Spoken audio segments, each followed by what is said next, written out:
aquesta escola i ara ets senyoreta? Doncs mira, jo quan era com tu, una miqueta més petita, vaig començar a venir a aquest col·le a la classe dels gegants.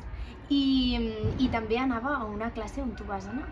I també seia a les mateixes cadires, sortia al pati dels arbres, jugava amb les motos, com tu, I també vaig tenir alguna mestra que tu has tingut.